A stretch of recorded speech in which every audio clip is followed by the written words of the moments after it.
what occurs to me and has occurred to other people is that two of those three all three of those categoricals I mentioned, the species as a categorical is an absolute, the individual is an absolute, the tree is the image of life on Earth. Those things are challenged, and those things are going to be, we now recognize they are somewhat blurry, they're going to become more blurry. So the very concept of a species, I mean, we're fighting to preserve biological diversity on this planet. And we're trying to do it species by species, habitat by habitat, ecosystem by ecosystem. But now we're also capable of blurring lines between species. I'm concerned with where that's going to go 100 years from now. Are we even going to be able to talk about the species? The blue whale is a species. That's David Quammen, up next on the All Things Risk podcast.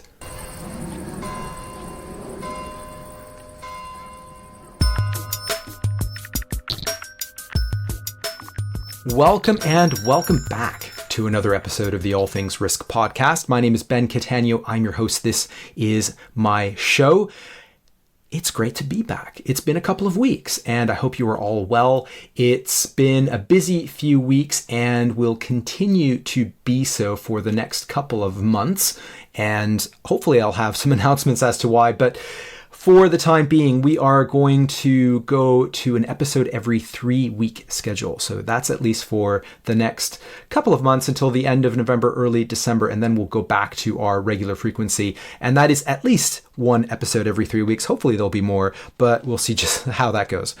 We have an absolutely fascinating episode for you today, and one that kind of blew my mind. But before we dive in, let's take care of some business. This episode, first of all, is brought to you by Audible, the home for audiobooks. I use Audible regularly. I'm currently listening to Nassim Taleb's Skin in the Game. And the way Audible works is that each month you get a credit for a new audiobook. The credits accumulate and you get to keep your audiobooks no matter what. They have over 180,000 titles. And for my listeners, you get a free 30-day trial. And that includes a free audiobook, which is yours to keep.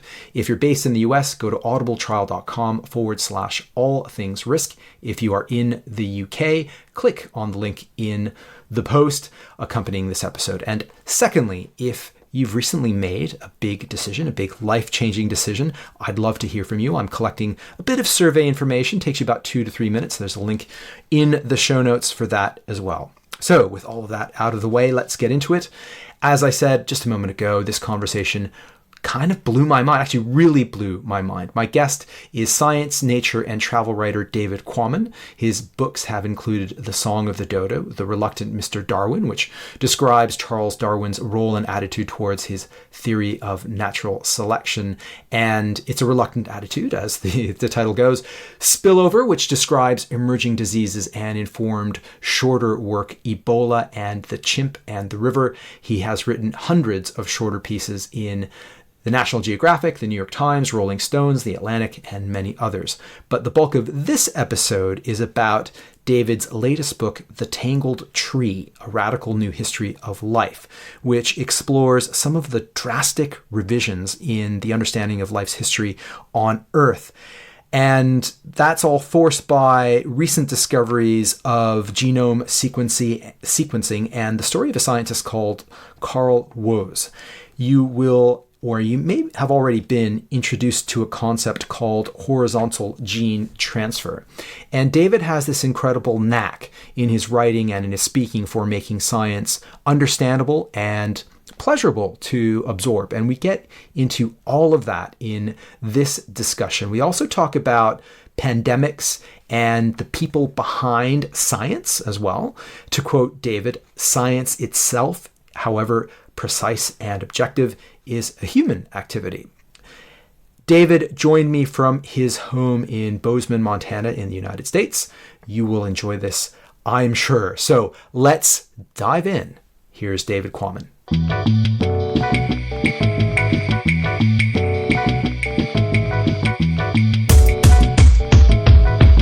David, welcome to the All Things Risk podcast. It's a pleasure to have you on. Looking forward to this conversation quite a lot. So welcome. It's great to have you. Thank you very much, Ben. Good to be with you. I look forward to the talk too. So before we get into the Tangled Tree and horizontal gene transfer and loads of concepts that I don't really know a huge amount about professionally, but are fascinating to me, I thought it would be great to get a little bit of your background. You've been a science writer for a long time. You've traveled to a variety of places. You've written a number of wonderful books. If you could give us a little bit of an overview of who you are and how you got to be doing the types of things you've been doing, that'd Sure. be great. Yeah, well, the thumbnail version is that I started out as a fiction writer. Published my first book back in 1970 when I was 22, and it was a novel. And my next few books were novels or a collection of short fiction. And then I drifted into nonfiction during the 1970s. Ended up really paying my dues as a writer, not before the first book, but between the first book and the second book. And during that time, I was doing what young, starving, aspiring writers do, tending bar, waiting tables, working as a fishing guide, and discovering nonfiction as a reader, and discovering that nonfiction can be artful and imaginative.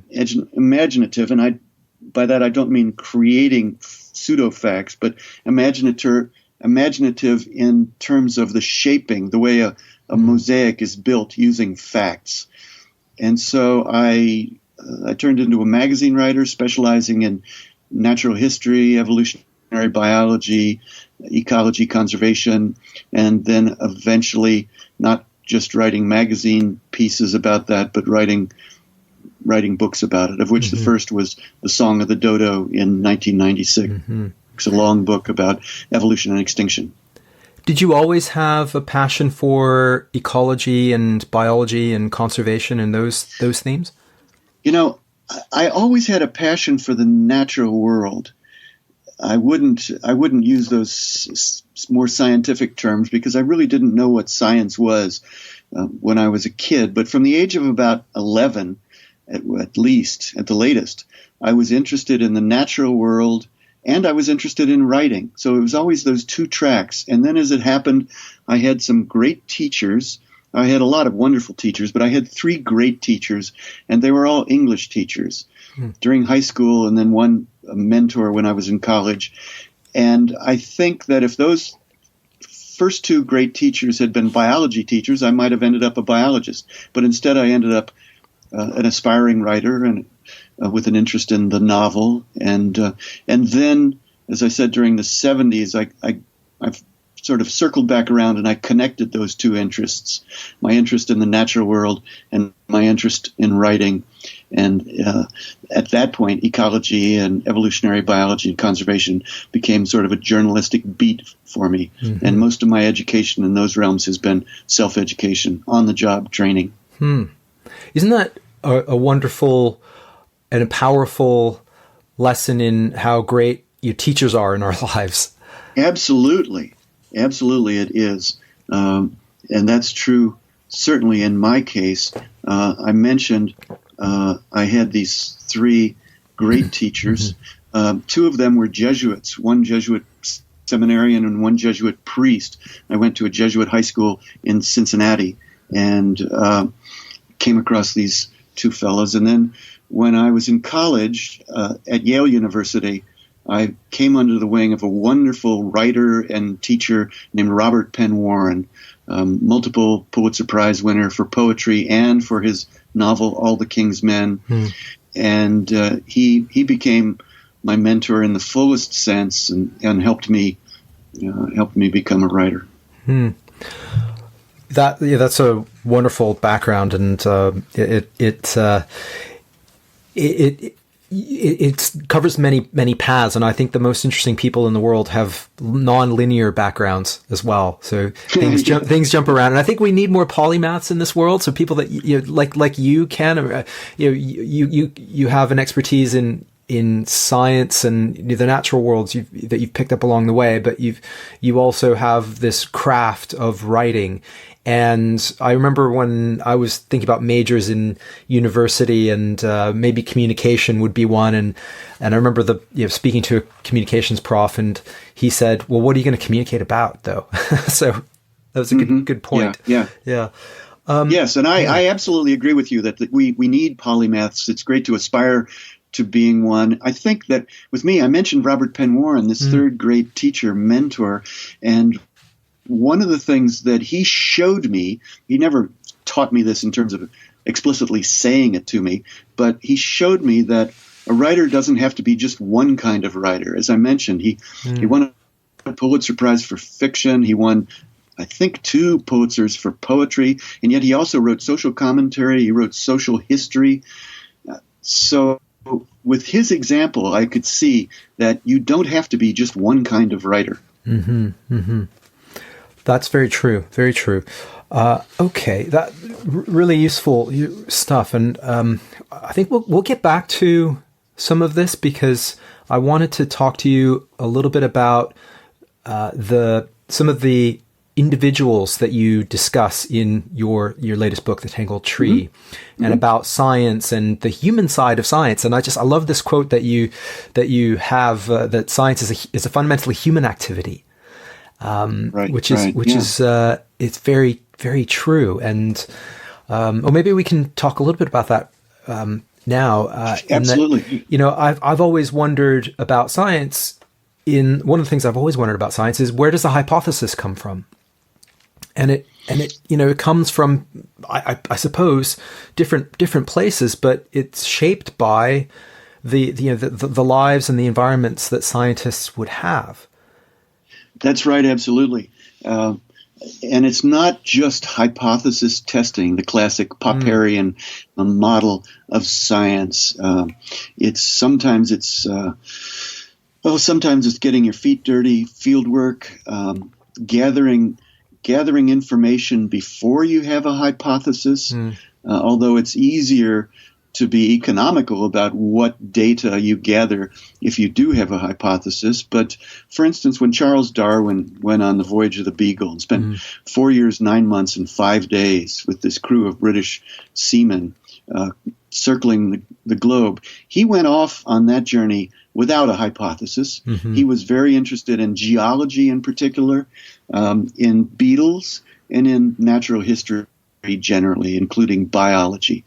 And his eyes were wide, his mind was open, he was profoundly curious, but he didn't go off saying, well, I'm going to discover the theory of evolution, or I think that evolution occurred, and I'm going to try and find out just how and assemble data to support that idea. He didn't. That happened while he was out there. It happened very slowly, and it was sort of an inchoate idea that crept up on him. So it's absolutely true. Science is a human process, like grandmaster chess and ballet and Major League Baseball. And that means it involves personalities and quirks and accident and competition, as well as cooperation and ambition and sometimes grudges. And that's what makes it fascinating. That's what makes it such a wonderful realm for narrative and not just for explanation. Yes. I want to get into some of that, but before we do, I also want to talk about your work on pandemics. And you wrote a book on Ebola. You also talk about this concept of, in one of your other books, spillover, and it's related to the work that you do. I mean, I see you have there's a lot of continuity in The Tangled Tree and your previous work. I feel the dots do join up, even though you discuss it, you describe it as a bit of a before a little bit of a risk in terms of the type of book that you've written. But could we just talk a little bit about some of your prior work around Ebola and spillover? I think that would be very interesting. I got interested in Ebola back in the late 90s sometime. And then I was sent off. I agreed to do a 3-part assignment for National Geographic magazine that involved walking across the Congo Basin with an explorer scientist, a wonderful fellow, an American named Mike Fay, and a photographer, and I spent weeks accompanying him on fragments of his his expedition, which went on for 456 days. And in the course of that, one of the fragments that I walked with him was about a 10-day section in northeastern Gabon, during which we walked through. This was all walking through trackless forest, walking off-trail, bushwhacking, following a compass line that he had plotted. This was a biological survey expedition to see what was there in these last remaining intact forests of the Congo Basin. And so we followed his compass line, and in this particular stretch, it took us through a forest called the Minkebi Forest in northeastern Gabon, which was Ebola habitat. There had been a famous Ebola outbreak back in 1994 in this area. Dozens of local people had died, and I knew about that, and I had read about it, and so I was aware as we walked through this forest that Ebola virus was somewhere there with us. And it was kind of spooky, but it was also fascinating, and it began a process for me of wanting to learn more about Ebola, wanting to learn where the virus hides when it's not infecting and killing humans. And that led to this 5-year book project, yielding a book published in 2012 called Spillover, all about this whole group of diseases caused by viruses and bacteria that, and to some extent other microbes that come out of non-human animals and get into humans, that spill over from animal hosts and infect humans, and it's a group known as the zoonotic diseases. And so I did this book on that. Ebola was part of it, and then eventually I carved the Ebola sections out of that book and reshaped them with a new introduction, and that was my small book entitled Ebola, the natural history of a deadly virus. What have we learned about those types of diseases? Are there, is the and I'm a risk guy, so I gravitate towards these things almost quite naturally. But right. What do we know about the risk of these types of pandemics now? Well, we know now a lot of things, although there are important things that we still don't know. We know that 60% of the infectious diseases that torment and kill humans fall in this category, zoonotic diseases. They come from non-human animals. We know that they spill over into humans because of opportunity, because we interact with those non-human animals who are carrying their own viruses, and occasionally those viruses latch onto us, enter us, and find that they can replicate abundantly and cause disease. It's a matter of opportunity. When they do that, they don't seek us out. There's no purposefulness, but we're constantly interacting with animals, particularly wild animals are at issue. When we're killing and eating wild animals for bushmeat or for game, we expose ourselves to these viruses. When we're destroying diverse habitats to build timber camps or to establish mines, then we're shaking loose these viruses from their natural hosts. So it's a matter of we expose ourselves to risk from these viruses by the things that we do. Disturbing wild habitats, coming into contact with wildlife, and then our interconnectedness, the fact that you can get around the world by airplane in a matter of a dozen hours means that once a new virus becomes a human infection, if it is highly transmissible from one human to another, then that thing can spread around the world, as I say, in a matter of 12, 14, 16 hours. It can go from a restaurant in Hong Kong to a hospital in Toronto that quickly. Are some of these interactions more in the camp of uncertainties or risks? And I guess by that I mean, when we do something new, whether that's a mine or a new project in somewhere in the Congo Basin or Sub-Saharan Africa or something, do we have some sense of the probabilities of this type of thing happening, or is it more uncertain than that? Can these types of things break out unknowingly from different sources and different places?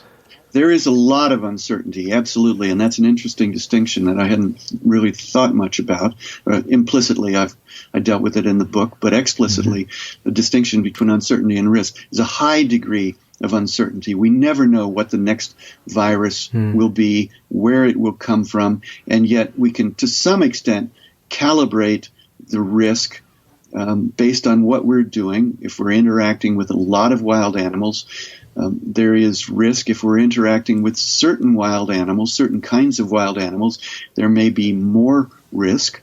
For instance, bats.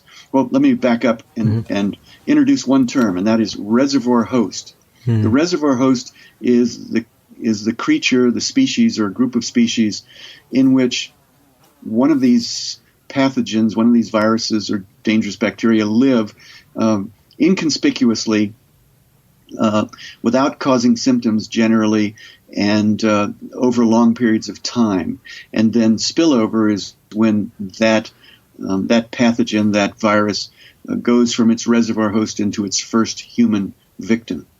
And so what is the reservoir host of one of these things? Well, part of the mystery story when a new virus emerges is to identify the reservoir host, and that's been done for a lot of these new viruses. For instance, the SARS virus, we know what the reservoir host is. It's a certain kind of bat native to southern China. But with Ebola, we still do not know the reservoir host. Bats have been suspects for a long time, but there is no ironclad gold standard proof that bats are the reservoir host of Ebola. And until we know that, there is a great deal of uncertainty as well as a great deal of risk in mucking around in forests in Central Africa, because you might expose yourself to the reservoir host, whatever it is, that's carrying Ebola. Wow. Yeah, that's interesting and also obviously frightening. But is this also, and just to relate some of this to the Tangled Tree, is when we talk about horizontal gene transfer, is this an aspect of that? Are pandemics linked to that? Not directly, except when it comes to bacteria. But these emerging viruses, I'm not saying that it never happens and never implicates these emerging viruses, but it is mainly, it is more clear if you think about these things separately, except with pathogenic bacteria. For instance, the infamous MRSA, methicillin-resistant Staphylococcus aureus, which is a big problem now. And other forms of resistant bacteria. There are bugs that are killing thousands, tens of thousands of people around the world every year, forms of bacteria that we used to be able to deal with by hitting them with antibiotics. And now they have evolved resistance to those antibiotics. And so they become these superbugs that can't be cured, and they kill a lot of people. And it's spreading around the world spreading around the world at high speed because of horizontal gene transfer, not just by incremental, old-fashioned Darwinian evolution of resistance, but that plus this other phenomenon, horizontal gene transfer, which allows, once one strain of bacteria has evolved in the incremental way, resistance to a particular antibiotic, that resistant gene can be passed sideways to a completely different kind of bacterium in an instant by horizontal gene transfer. Yeah, that's something that we don't hear, in my view, nearly enough about. I agree. We talk about, if you look at the headlines, the concerns are always things like terrorism and crime and things like this, but antibiotic resistance is something that we ought to be really thinking about. Yes, that's absolutely right. I think in the U.S. now, these antibiotic-resistant bacteria, the whole group of them, I think they kill more than 11,000 people a year.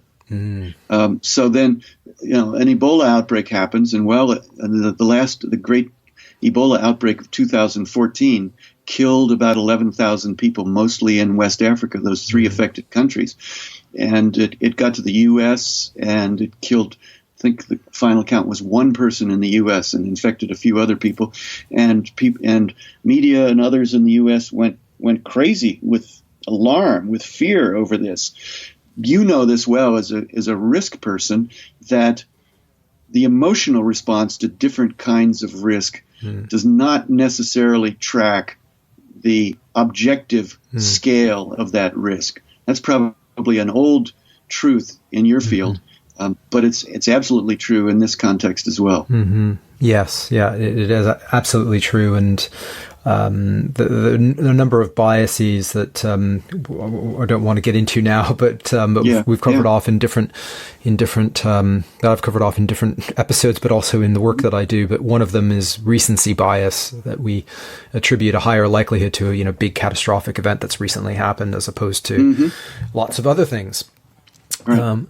Okay, well, I wanted to transition into the Tangled Tree and the work that you did there, and how did this come about? Because you were trekking across Africa and doing all of this type of very field intensive type of work, and as you say, this is your latest book is much more it doesn't involve that. It's I suppose I've heard you say that the jungle, if you will, is a different form of jungle. It's right, different type of research. Yeah, right. And much of my work, as you say, both in the magazine form and the books that I've written, has involved this sort of field biology and outdoor adventure and following scientists through jungles, or climbing up onto rooftops in Bangladesh in the middle of the night to trap bats with a scientist who desperately hopes that these bats contain a lethal virus. So there has been risk and narrative possibilities and adventure in these other books. But then after I did the disease work, in 2013, spring of 2013, I just happened in my various reading to come across mention of this phenomenon, horizontal gene transfer. And my first reaction was, wait, what? Genes moving sideways across species boundaries, across boundaries between kinds of creatures that are not even closely related, from one kingdom of life into another? And my first reaction was, well, that's impossible. I've written 3 or 4 books about evolution by that point, and I thought that I knew the reasons why it was impossible. But it turns out, as I read more deeply, I found out that it is possible, and there is good documentation, good evidence for it having occurred over the long stretches of time, genes moving sideways from one lineage into another, tangling the tree of life, so that the history of life on Earth hasn't been only just a matter of lineages diverging from one another and yielding biological diversity like the leaves on the canopy of the tree. But it has also involved convergence of lineages in the form of several processes that I describe in the book, including this process, horizontal gene transfer. And it startled me when I read about this in 2013. But as I dug into it further, I discovered, well, there's a whole world of work here, and it's fascinating. It's got some intriguing characters and some amazing revelations, and so it became a book project for me. Could you give us some? Yeah, go for it. Sorry. Despite the fact that it didn't allow me the advantage of walking through any jungles with scientists, except for these jungles of genomic data, as I said. Yeah. It's the whole concept sounds fascinating. I'm not a scientist, but as you describe, the kind of classic view of evolution is this branches off of a tree, which actually you also describe that it was revolutionary at the time. That when Darwin came home, he wasn't exactly didn't exactly publish this stuff right away. But could you perhaps give us some examples of horizontal gene transfer, that just to bring this to life a little bit? What are some of the examples that you describe? Yeah. We've already mentioned one category of this phenomenon, and that is the passage of genes from one kind of bacterium into another, sideways. These packets of genes, single genes or packets of genes that can move sideways from Staphylococcus into Streptococcus, Streptococcus into E. coli, spreading this resistance to antibiotics. But it also occurs in more complex forms of life. It can occur, it's known to have occurred in insects. It's known to have occurred in simple animals. It's known even to have occurred in invertebrate animals and even in humans. And so I'll bounce right to the most dramatic instance that I described toward the end of my book, which is the fact, as now known from genomic data, the human genome having been sequenced, we now know that roughly 8% of the human genome, yours and mine and everybody else's, is viral DNA that has been captured through sideways transmission over a long period of time, over the course of mammal evolution, 80 or 100 million years, but that 8% of our genome is viral DNA that has come in not by direct lineal descent from our remote animal ancestors, but by infection. Sometimes they call it infective heredity. Infection by retroviruses that have been captured in our genome. Now, just before I get into specifics, I'll just say very briefly, retrovirus, people have heard that term because HIV causing AIDS is a retrovirus. Retro suggesting backwards, and it's backwards because its genome is an RNA genome, a single strand of genetic information rather than a double strand like the double helix DNA molecule. DNA, in most cases, makes RNA, which is an information molecule, and then that is used to construct bodies, proteins, physical anatomy. Retroviruses go backwards because they can turn their RNA into DNA and then patch it into the genome of a cell of some creature that they infect. Now, when HIV does that, it patches itself into the genomes of immune cells. It infects immune cells and replicates by using the immune cells to make copies of itself. But if a retrovirus patches itself not into the immune cells of a human, but into the reproductive cells, eggs or sperm, ovaries or testes, then it can become heritable. It can be passed down to offspring, that retroviral DNA. And that is what has happened, yielding eventually this 8% of our genomes that have come in by infection.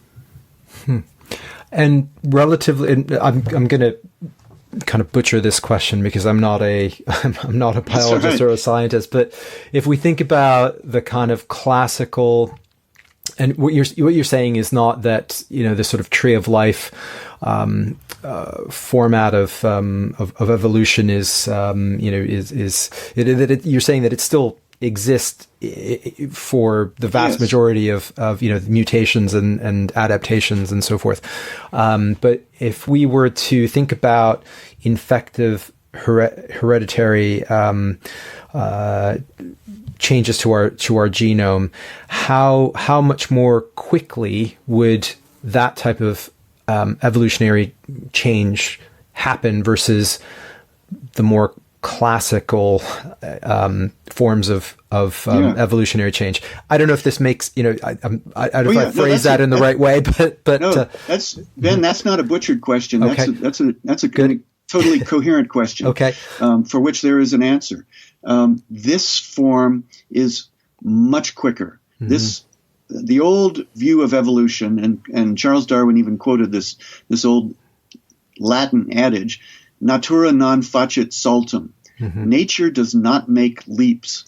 So the classic Darwinian view and neo-Darwinian understanding from the 20th century is that variation in populations of creatures appears by incremental mutation, tiny mistakes as the genetic material copies itself. Darwin didn't know about genes, so he wouldn't have said genes, but tiny differences arise, and then natural selection works upon those variations in populations, and it serves as a sort of a strainer, and only the fittest survive to leave offspring. And lineages change because of that process. Incremental mutation, creating variation, natural selection, yielding linear change and adaptation. What's new, and that's all still true. These discoveries don't overturn that. They just add to that. And the main thing they add is a new quantum form of variation coming in by horizontal gene transfer. So it's not just these tiny, tiny steps. It's these lumps of change, these lumps of innovation that can come into a lineage and offer suddenly a major new possibility upon which natural selection then works. It's the Uberization of evolution. Does that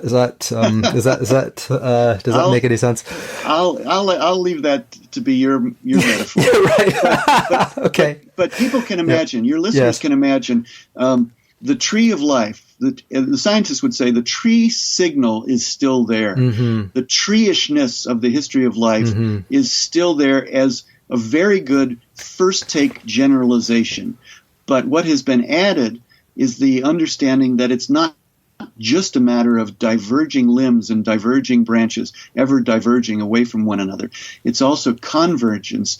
So the tangled tree of life of my title, and as suggested by these discoveries, is you should imagine a tree with big limbs and branches diverging, and then imagine also some limbs that move sideways, or let's put it this way, some branches that come out of a limb on the left side of the tree and move sideways horizontally and flow into a limb on the other side of the tree, carrying information. And that doesn't occur among real trees in the wild.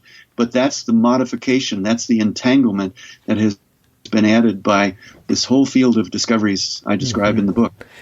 And how recent is all of this? You mentioned some names. Carl Woese is one of them. The other one that I recognized from my conversation with Perry Marshall was Barbara Mcclintock. So this is how recent is this scientific work? There were intimations and hints of this going back to the 1950s. There were some scientists, including Barbara Mcclintock, who was working in the 1950s, and there was the discovery. She discovered that genes can hop around within the genome of a given individual. They called them leaping. She didn't call them leaping genes, but others called them leaping genes. But that was within the genome of one, from chromosome to chromosome, or from one position to another in the chromosome. It wasn't yet understood that they could leap from one creature, one individual, one species into another. There was other work in the 50s that was detecting the phenomenon of horizontal gene transfer among bacteria, just among bacteria, where there are fewer constraints on it. So that was there. That was the groundwork. And that was all done without genome sequencing. But then Carl Woese came along in the 1970s, and he said, I'm going to use some cobbled together, dangerous, arduous methods and sequence at least fragments of genomes of different creatures so I can compare them and see which is more closely related to which other, and how long ago they may have diverged, because he was interested in understanding the earliest history of life. And then others followed him, developing originally based on his method and then other methods of sophisticated genome sequencing. There was more and more genomic information available. The full genome, the whole stretch of the spelling of the genome in the DNA code, available for this organism or that species, and finally for the mouse, and then for the human species. And that new source of data yielded, plus high-powered computer diagnostics, computer comparisons of those masses of data, yielded this discovery that, holy cow, horizontal gene transfer has been going on in lots of different creatures, and it may be extremely consequential in complex organisms, animals and plants, as well as in bacteria. And that was the legacy of Carl Woese and some of the other people I mentioned, Ford Doolittle, Lynn Margulis, and of some of the other characters in my book. Could we talk a little bit about the implications of all of this more broadly, what does it mean in terms of who we are as species? And you even discuss what is a species? Right. I say near the end of the book that all of these new discoveries and these constellations of new ideas and data have challenged three categorical ideas that had been part of our understanding of ourselves and the history of life on Earth. And those three categoricals are, first, the idea of species as something that is a discrete entity. Yes, it's a population of individuals, but it's a club with a fixed membership.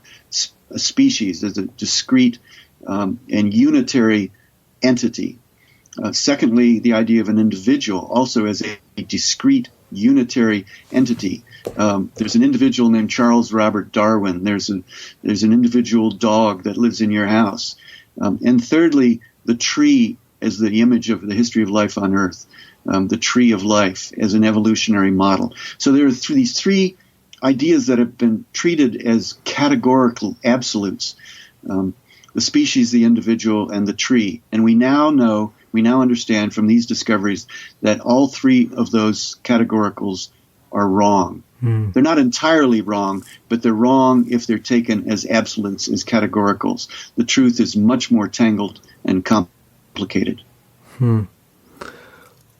What do you make of taking this a step further with CRISPR and gene editing and all of that stuff?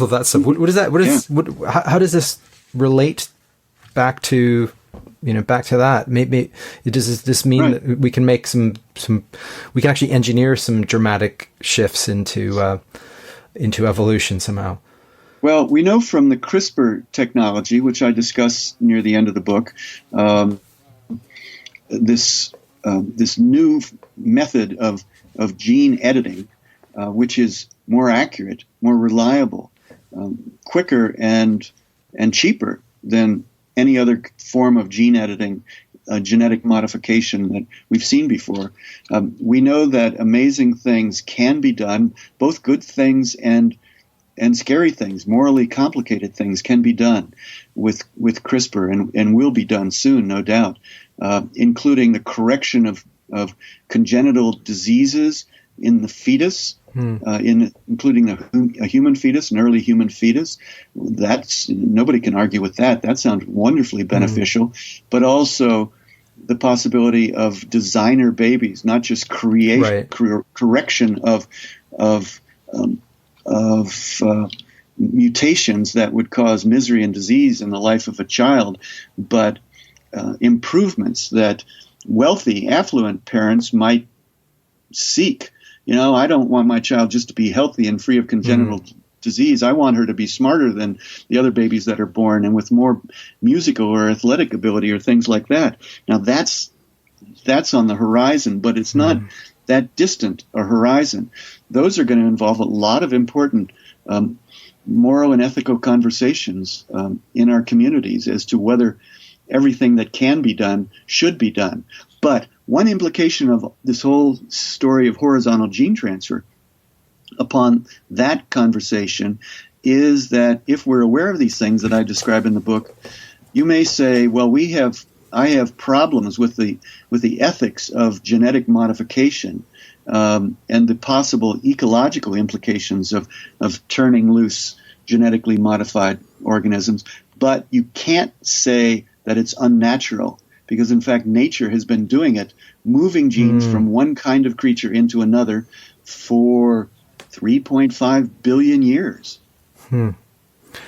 What's the mechanism for a horizontal gene transfer to take place and to stick? Well, there's several different kinds of mechanism, and there are some mysteries in some of the categories of this transfer that has been detected as to what the mechanism is. But the simple answer to your question, Ben, is infective heredity, infection. And that's the sort of the broader category. And that means that both bacteria and viruses, when they infect another kind of creature, can potentially bring in DNA that gets patched into the genomes. Wow. Viruses can perform. So I mentioned retroviruses inserting themselves, their DNA, into mammalian genomes, including the human genome. So that's one category of this brought about by viral infection. But viruses can also do a sort of drag and drop thing, where they might infect one kind of a creature, and in infecting the interior of the cell, they might pick up a bit of DNA from that creature's genome and incorporate it in their own genome. Then that virus particle replicates itself, and that new bit of DNA is replicated, and then the virus bursts out of that creature and goes on to infect another individual creature, and maybe an individual of a different species, getting itself into the cells. If it gets into the reproductive cells, then it can potentially drop that bit of DNA that it pulled out of another creature and leave it behind in the genome of a new creature. Jeez. And that's a process that the scientists call transduction. Carrying across, leading across, transduction. And are we close to understanding why some organism might be a better host than others for some of these genes, or is that well? There is, yes. There's some knowledge on that. There's one scientist in his group who have shown that it does help if the recipient organism is relatively closely related to the donor organism. The DNA is more likely to fit into the very complex interactive system that a genome is. I mean, it's possible that the DNA might be brought and then just dropped in a new genome by horizontal gene transfer, and then just be there, non-active, non-functional, what people used to call junk DNA, all this excess information that doesn't seem to have any function in a genome. But scientists now are more careful about that, and they don't tend to call that junk DNA anymore. They simply say, well, this is DNA that if it has a function, we haven't discovered its function yet. But for a gene or a stretch of DNA to fit in and have a function and remain in a genome, it's more likely to fit in if it goes from one form of reptile into another. It might be better able to fit into the system. And yet it's not necessarily so that there has to be a close relationship. Again, going back to humans and retroviruses, we have now in the human genome, there's a gene that came by way of a retrovirus, and in the retrovirus it formed an envelope, a form of membrane around the virus capsule. It got into different versions of this gene got into animal lineages, and as mammals were evolving, this envelope-forming viral gene was repurposed to forming a different kind of membrane. It's the membrane between the placenta and the fetus, including a version of this in humans, that this viral gene now creates this membrane between the placenta and the fetus, which is absolutely crucial to successful human pregnancy. The membrane helps to transport nutrients from the placenta into the fetus, helps to transport waste products from the fetus back out to the placenta so that the female can get rid of those waste products, and possibly also protects the fetus from the immune system of the mother, because of course the fetus only has 50% of her genes, and the other 50% are the father's genes. So her immune system might attack that. So this is a gene that comes from a completely different form of life, a retrovirus, and yet it is now functioning beneficently, even crucially, in human physiology and reproduction. Yeah, holy cow! Like when I learned that just blew me away. And I think you were asked once. Would that mean that we would be laying eggs if this didn't happen? Right. It might be. We know that this goes back to different forms of mammals. They have different forms of placental mammals. They have different versions of this gene. We don't know yet whether it was in the earliest placental mammals. That's a matter for research right now. But there is the possibility suggested by the people who've worked on this, including a wonderful Frenchman named Thierry Heidemann on the south side of Paris that I visited. There is speculation that possibly this was a key element that allowed mammals to develop the capacity to carry their offspring. They're nurturing the offspring that they're nurturing, their fetal offspring, inside their bodies rather than having to encase the offspring in an eggshell and lay it, get it out of their bodies. This allows the possibility of internal pregnancy, which opened perhaps the pathway to the evolution of placental mammals. And one of the big surprises that you mentioned in your book that we as humans evolved from creatures that a few decades ago we didn't even know existed. Is that right? Yeah. Could you talk a little bit about that? Sure. So this is a group of creatures called the archaea. Arch is an old, archaic archaeology. The archaea, and it is a separate domain. It is the third great limb on the tree of life. They were unknown to exist before 1977. We've mentioned passingly this character, Carl Woese, this microbiologist at the University of Illinois in Urbana, Illinois in the 1970s. He was the one with his colleagues, his students and postdocs, who discovered this form of life. They were unknown to exist. They were thought to be just other kinds of bacteria. They look like bacteria through a microscope. They're small. They're single-celled. They have no complex internal structure, no cell nuclei, no internal organelles.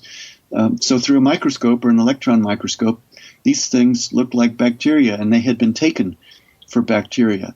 And then for 150 years. And then Carl Woese started sequencing their genomes, and he said, holy cow, these things aren't even bacteria. They're completely different from bacteria, judged by their genomes. And furthermore, they're more similar to us, to complex creatures, to animals, plants, and fungi, the group known as the eukaryotes, the kingdom Eukarya. They're more similar to that group, our group, than they are to bacteria. So suddenly there was a third major limb on the tree of life instead of just two. And I forget the beginning. I forget your question, and I was trying to circle back to it. But well, it was linking back to who we are as a species, okay. And So let me add that bit. So these things, a new form of life. We know that complex life arose by, and this is another interesting story I tell in the book, by the capture of entire bacteria that were internalized and became internal organs. We have organs in our cells called mitochondria that are crucial for packaging energy.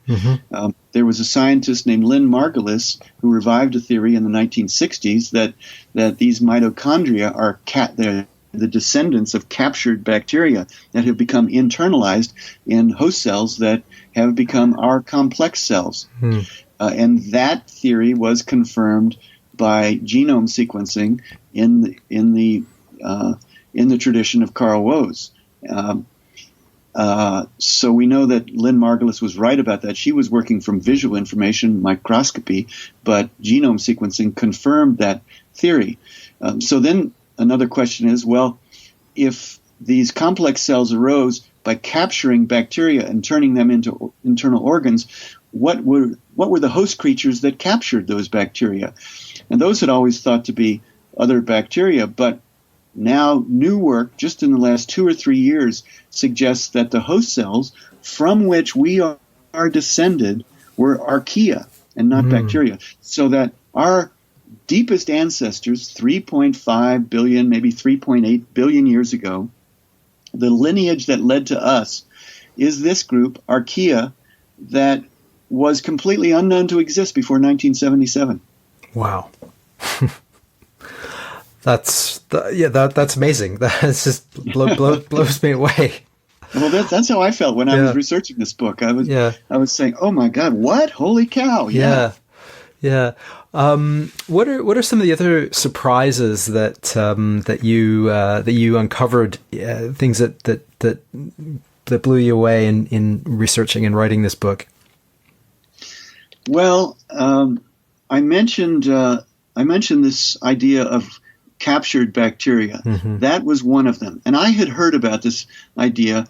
It has the fancy name endosymbiosis, meaning you've got a partner that lives on the inside, a partner who lives inside you. Mm-hmm. And I knew of Lynn Margulis. I even met Lynn Margulis. Spent a long day with her on a field trip through Yellowstone Park, having wonderful conversation with her. Before I ever knew that I would write a book that would include a long section on her work. We were talking about disease at that point, mostly because I was doing my disease book. So when I got interested in this subject, horizontal gene transfer in the tree of life, it led me back to her work, endosymbiosis, and then I discovered that her work had been confirmed through the methodology that Carl Woese had pioneered of this very primitive and dangerous form of genome sequencing of the 1970s. Mm-hmm. And there was another scientist, Ford Doolittle, who adopted Woese's methodology, which involved toxic chemicals and explosive solvents and high voltage and radioactive phosphorus to break genomes into pieces and then to pull them apart and read the letters of these different fragments of DNA and assemble paragraphs and compare them. That was what Woese was doing. Ford Doolittle adopted that, and one of the first things he did was, well, let's use this to test Lynn Margulis's theory of endosymbiosis. Let's look at these bacteria inside these organs inside human cells that have their own DNA. We call it mitochondrial DNA. Let's look at that. Let's sequence it, and let's see what it tells us. And he did that, and he said, lo and behold, Lynn was right. This stuff resembles bacteria, one particular kind of bacteria, a group known as the alpha proteobacteria. This is a close match to them, so yes, she must be right.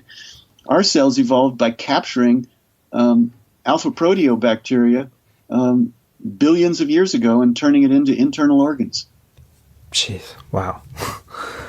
What in terms of the things that you've picked up, along the way, and I'm curious in terms of what maybe frightened isn't the right word for it, but we talked a little bit about the implications of all of this. We talked previously about pandemics, but are there things that you really you wonder about that if you extend this in terms of our understanding of the world? Are there some risks and uncertainties out there that absolutely yeah. What are some of those? Well, I mentioned the ethical and moral questions that we face.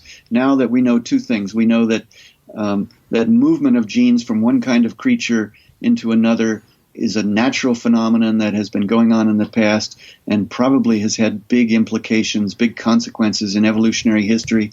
And now also we have CRISPR and other methods that are arising that make it ever easier and more efficacious to move genes around in the library. In the laboratory. Mm-hmm. We move ideas around in the library and genes around in the laboratory. Mm-hmm. So what occurs to me and has occurred to other people is that all three of those categoricals I mentioned, the species as a categorical is an absolute, the individual is an absolute, the tree is the image of life on Earth. Those things are challenged, and those things are going to be, we now recognize they are somewhat blurry, they're going to become more blurry. So the very concept of a species, we're fighting to preserve biological diversity on this planet. Mm-hmm. And we're trying to do it species by species, habitat by habitat, ecosystem by ecosystem. But now we're also capable of blurring lines between species. I'm concerned with where that's going to go 100 years from now. Are we even going to be able to talk about the species? The blue whale is a species. The lowland gorilla is a species. Are we going to be able to do that? The tiger is a species. Are we going to have that that concept? Are we going to have the biological diversity that we have now, or is it all going to get mixed? Likewise with individuals. We've had heart transplants for 50 or 60 years. We have other forms of organ transplant. Now we've got gene editing. What's it going to mean in 100 years to say that this is a human individual? That's what really dizzies me, and it scares me to a certain extent, because there are moral and ethical risks that come with these extraordinary scientific insights and technological powers that we are gaining. I mean, don't worry, David. By that time, the machines will take over, right? So the AI will. Yeah, there you go. We'll do that work. Right. There we go into another field that you know exactly more about than I do. But yes, absolutely, that's part of it. I've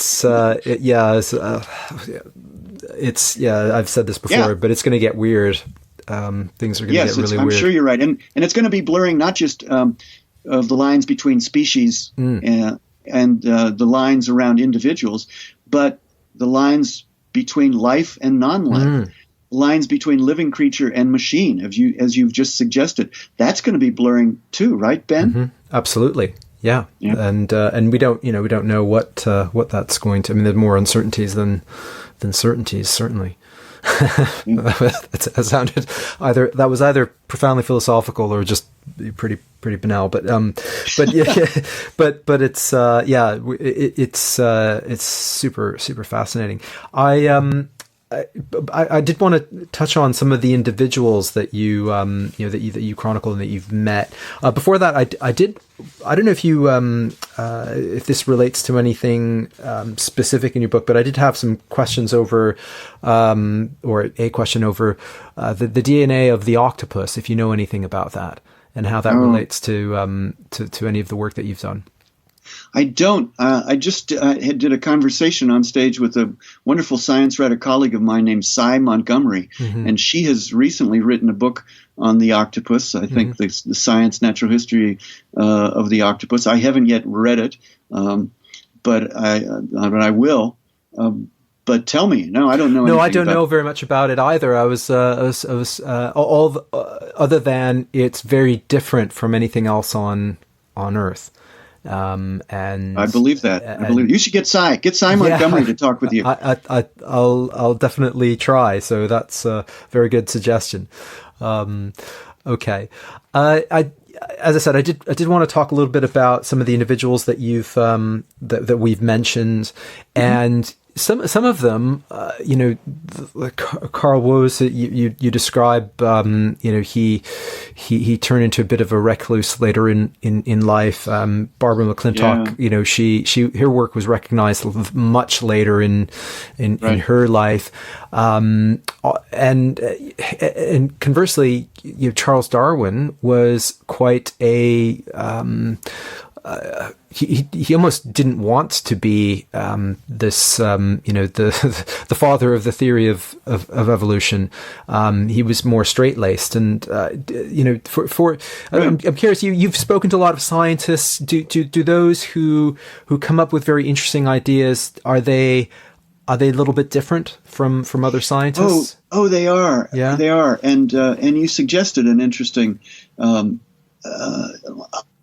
irony or phenomenon, and that is that some of the scientists who make radical, revolutionizing discoveries just live for that kind of thing. They love to throw a spanner in the works. Right.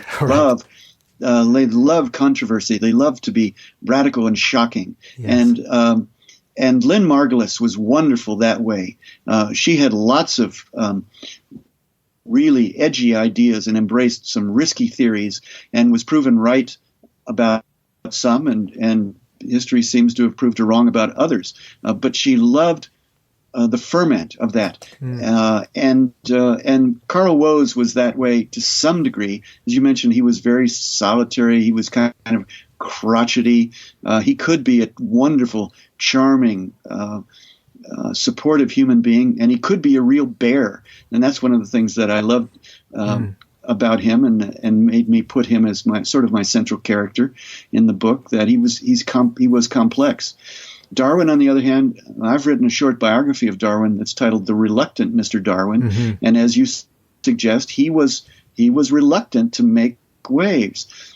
I've said, I think it's in that book, that one of the ways of understanding Darwin is that he was an essentially conservative person who found himself burdened with an extremely radical idea, and he was constitutionally so honest, so curious, and so straightforward that even though it caused him a lot of discomfort and caused discomfort to his loved ones and a lot of his friends, he had to carry through eventually and publish that radical idea. So he sort of falls at one end of the spectrum. Lynn Margulis, maybe Carl Woese at the other end. Barbara Mcclintock was a very courageous scientist who really believed in her own data and her own understanding of the organism. She famously said, you have to have a feel for the organism.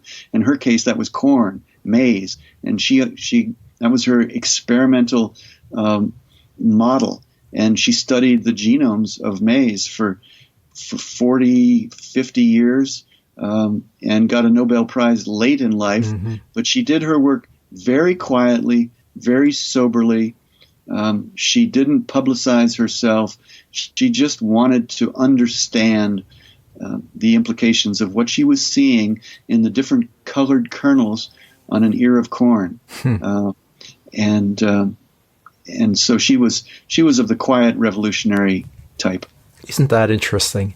Yeah. I think in all of our organizations and societies, we need those people that think a little bit differently, little disruptors, right. Outliers, those right. types of people. And I guess conversely, there are loads of people that go into science and end up, I don't know, designing food additives or something kind of boring.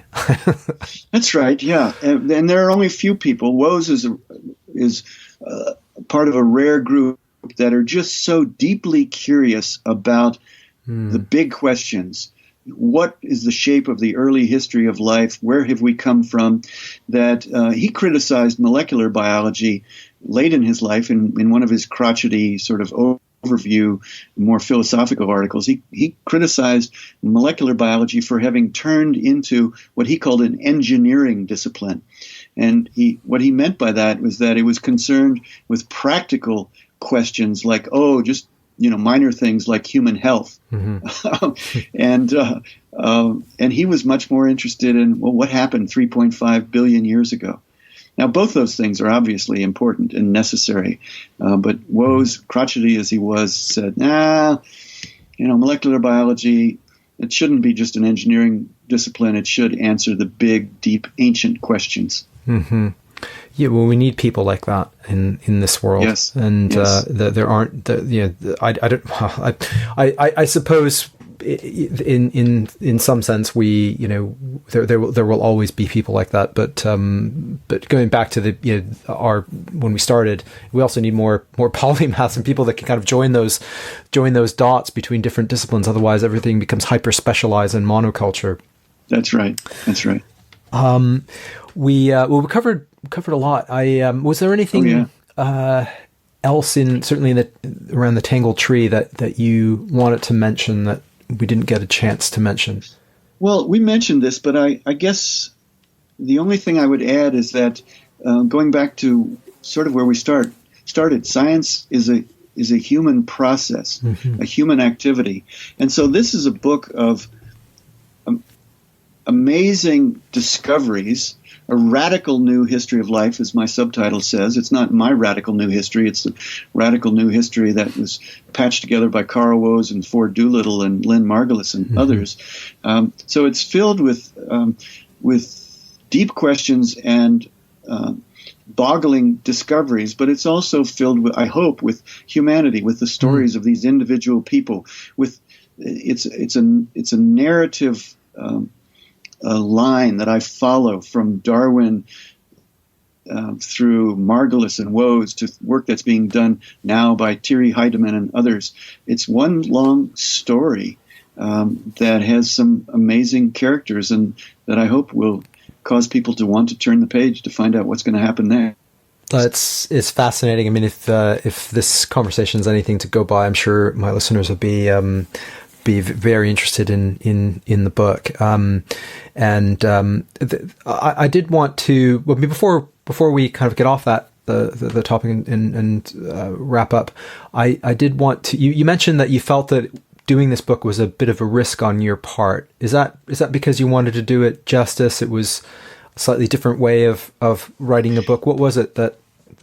Yes, yeah, I've called it my riskiest and most ambitious book because it goes deep into the weeds, and I hope that I've cut a clear path with a machete through those weeds for ordinary readers. You don't have to be a science nerd to read this book, or I hope to like this book, to enjoy this book.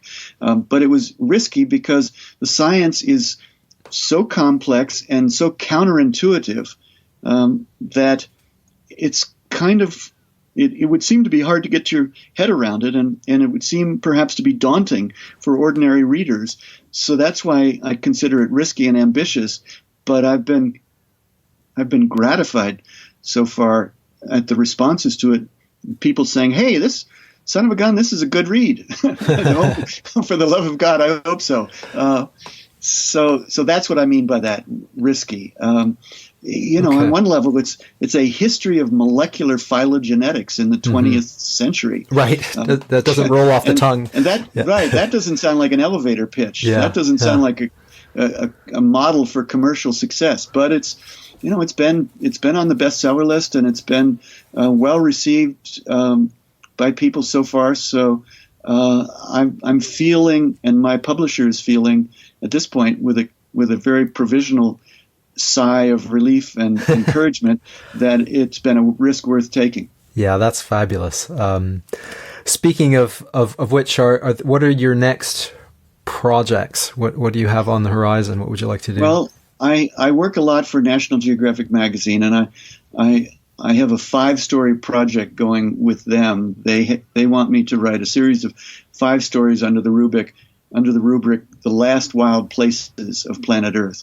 Not all the last wild places, obviously, but certain select wild places that are being conserved, or people are attempting to conserve them with new models of conservation unique to the 21st century that might yield successes in ways that are all of our efforts to conserve biological diversity and wild habitats in the 20th century have not been adequately successful. So I owe a lot of my time to National Geographic for this series of 5 stories, which will eventually become a book also. And in the meantime, I've got some ideas for my next book for my publisher, Simon & Schuster, who published The Tangled Tree. But it's a little too early to talk about that. Sure. Excellent. Well, before we wrap up, was there anything else that we... No, I'm delighted with what we've covered. We've ranged a lot of ground. Over a lot, but we've gotten in a little bit deeply as well as broadly. Oh, that's fabulous stuff, David. This was very interesting. In terms of the book and yourself, for my listeners who want to know more and want to pick up a copy of the book, where can they do that? Well, your local bookstore, your local independent, is always good. A chain. It's on Amazon. It's available. It's on audio as well. It's on audiobooks. Yeah. It's available in Britain as well as the U.S. now. I'm not sure about Australia just yet. And it's available, and the publisher is Simon & Schuster. So cool. Amazon, Barnes & Noble, any of the online dealers, or your local independent bookstore. Perfect. And if people want to follow you, I'm easy to find. Yep. My website is simply davidquammen.com. And I'm on Twitter at David Quammen. Excellent. Are you active on Twitter? I'm semi-active. Yeah, I like to follow Twitter, and I've got some conversations that I like to be part of there. Excellent. Great. Well, David, this was fascinating. This was fabulous. I really appreciate you coming on.